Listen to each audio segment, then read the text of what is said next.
Встреча проходит в стенах Ингушского научно-исследовательского института гуманитарных наук имени Чаха Ахриева. Ферди Айдамир презентует свою книгу «16 час». Это событие приковывает особое внимание благодаря личности автора, турку с ингушскими корнями. Он специально приехал на родную землю, чтобы представить свое произведение землякам. Автор книги является потомком Тейпа Тумгоевых. На ингушском и русском языках он не говорит. Общение со зрителями и презентация книги проходят через переводчика.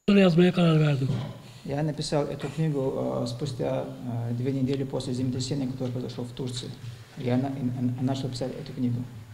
20 bin üzerinde insan öldü o depremde. Там погибло более 20 тысяч человек.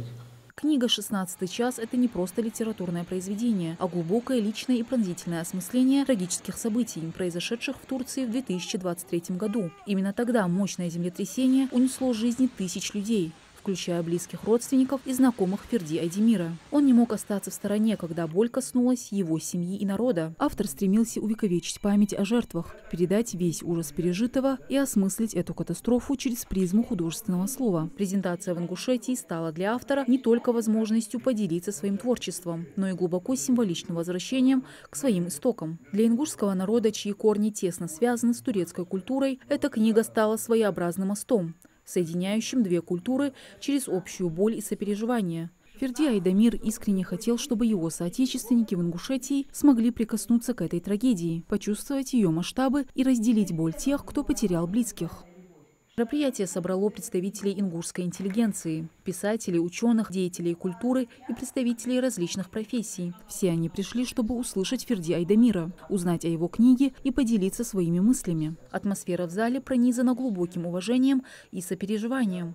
По словам присутствующих, книга «16 час» произвела на них неизгладимое впечатление. Гости отмечают силу авторского слова, искренность изложения и глубину проработки темы. Впечатленные писатели и другие специалисты подчеркивают, насколько важно осмыслять такие события через искусство, чтобы не забывать сохранять память и извлекать уроки. Презентация стала не просто встречей с автором, а важным культурным событием, напомнившим о человеческой уязвимости перед стихией и о силе духа, способной объединять людей даже через самые темные времена. На встречу пришли также и представители Тейпа Тумгоевых, которые гордятся работой своего земляка.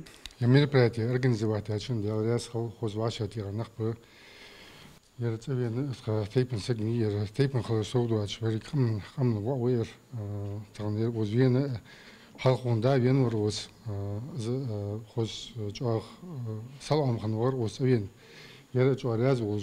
Ферди Айдамир, представляя свою книгу, не только отдает дань памяти погибшим, но и вносит значительный вклад в укрепление культурных связей между Турцией и Ингушетией, показывая, что искусство способно преодолевать границы и объединять сердца через общие переживания. Это очень для меня важно. Я Çok gurur duyuyorum, onur очень duyuyorum. горжусь этим. Beni daha çok kitlelere ulaştırmaya yardımcı oluyor. Это служит для меня мотивацией для дальнейшей моей работы. Важный этап в жизни книги – это еще и перевод «16 часа» на русский язык. Эту кропотливую работу провела сотрудница Ингушского научно-исследовательского института. Благодаря ее труду трагическая история, рассказанная Ферди Айдамиром, теперь доступна широкому кругу русскоязычных читателей. Тираж переведенной книги – 500 экземпляров. Все они хранятся в Ингушском научно-исследовательском институте гуманитарных наук. Такая кропотливая работа проделана в рамках творческого проекта «Литературная гостиная».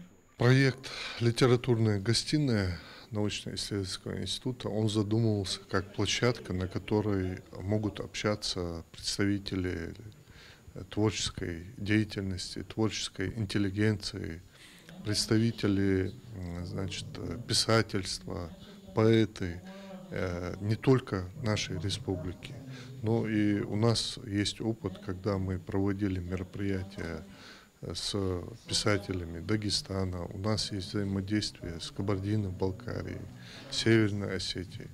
И эта площадка, она задумывалась как площадка межрегиональная для взаимодействия, сотрудничества писателей, поэтов. Презентация «16 часа» в Ингушетии – это диалог культур, поколений и сердец, объединенных общим состраданием. Мадина Цоро, Мухаммад Яндиев, Магаз, 24.